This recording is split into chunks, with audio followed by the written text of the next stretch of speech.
여러분 안녕하십니까, 진성호입니다. 지금 더불어민주당은 최상목 대통령 권한대행을 향해 마은혁 헌법재판관 후보자를 임명하라고 협박을 하고 있습니다. 자, 지금 최상목 대행이 마은혁 후보자를 임명하지 않자 지금 국정협의회, 그러니까 국회의장, 최상목 대행, 그리고 여야 대표가 참여하는 국정협의회조차도 지금 민주당은 보이콧하고 있습니다. 민생이든 경제든 헌법재판소만큼 중요하지 않다는 것인지. 자, 그런데 오늘 아주 재밌는 일이 벌어졌습니다. 최상목 대통령 권한대행이 오늘 국무회의를 열었는데 마은혁 후보자 임명과 관련해서 마은혁의 맞자도 꺼내지 않았습니다. 자, 국무회의에 앞서 최상목 권한대행은 장관들에게 비공개 간담회를 하고 의견을 들었습니다. 그런데 대부분의 사람들이 지금은 임명하지 않는 게 좋겠다, 좀 더 숙고해야 한다, 이런 의견을 낸 것으로 보입니다. 자, 이게 뭘 의미하겠습니까? 지금 헌법재판소 내부에서 벌어지는 일, 우리는 알 수 없습니다. 그러나 최상목 대통령 권한대행은 정보가 있을 겁니다. 마은혁 후보자 임명과 관련해 숙고해야 할 점이 많다, 이렇게 장관들이 건의하고 이걸 받아들인 이유는 뭘까요? 한덕수가 들어옵니다. 한덕수 국무총리의 헌법재판소 탄핵소추안 선거만 남았습니다. 자, 변론기일 하루 만에 바로 변론을 종결했습니다. 이 말인즉슨 만약에 이게 인용된다면 금방 끝날 수가 없습니다. 그런데 기각도는 각하일 겁니다. 그리고 한덕수 국무총리가 이번 주 내에 복귀할 거라는 언론들의 예상 보도가 나오기 시작했습니다.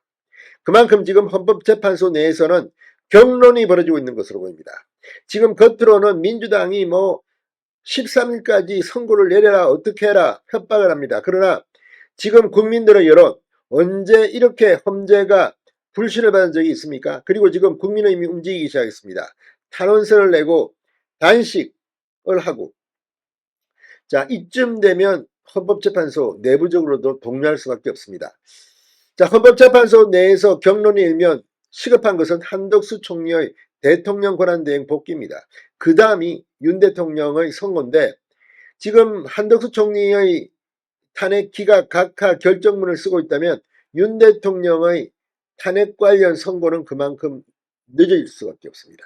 지금 이재명 대표 무슨 생각을 하고 있을까요? 진성호의 융단 폭격 시작합니다. 헌법재판소를 융단 폭격합니다.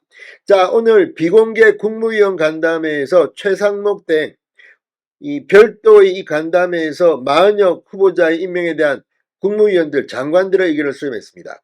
이 자리에서 국무위원들은 최상목 등에게 마 후보자 임명에 대한 결정을 급하게 내려선 안 된다, 이렇게 건의한 것으로 전해졌습니다. 한 정부 관계자는 KBS에 다양한 측면에서 여러 의견이 나왔다, 마 후보자 임명에 숙고해야 할 점이 많다는데 모두가 동의했다, 이렇게 말했습니다. 자, 한덕수가 돌아옵니다. 한덕수 총리의 탄핵심판 선고가 얼마 남지 않은 만큼 한 총리의 복귀 여부와 시기를 고려해야 한다는 의견도 있었던 것으로 알려졌습니다. 이에 따라 최상목 대행은 마 후보자에 대한 임명 시기를 더 보류할 것으로 전망됩니다.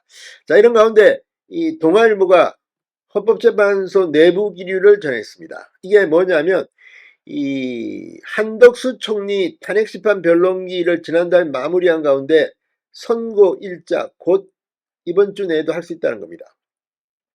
한덕수 총리의 탄핵심판 선고가 먼저 이뤄질 경우 윤석열 대통령의 선고는 그만큼 늦어질 수밖에 없습니다.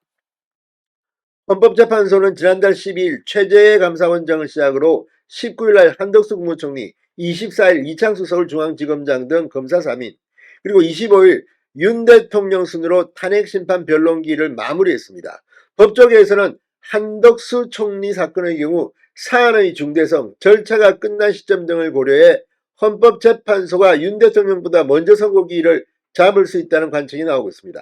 그만큼 지금 내부는 격론입니다.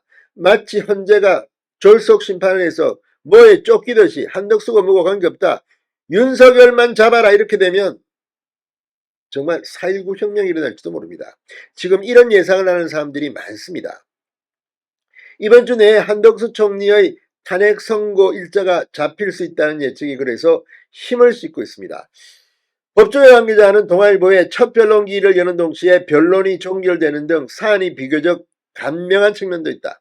권한대행의 권한대행이라는 현재 국가적 불안정성을 해소하기 위해서라도 헌법재판소가 한덕수 총리 사건부터 선고해야 한다고 말했습니다. 지금 트럼프의 관세 전쟁, 지금 굉장히 할 일이 많은데 한덕수 국무총리는 주미대사를 지냈고 이 한미 FTA 노무현 정부의 총리를 지냈습니다. 이런 사람이 지금 친구가 정지당에 있습니다. 도대체 민주당 뭐 하자는 겁니까? 헌법재판소는 뭐 하자는 겁니까?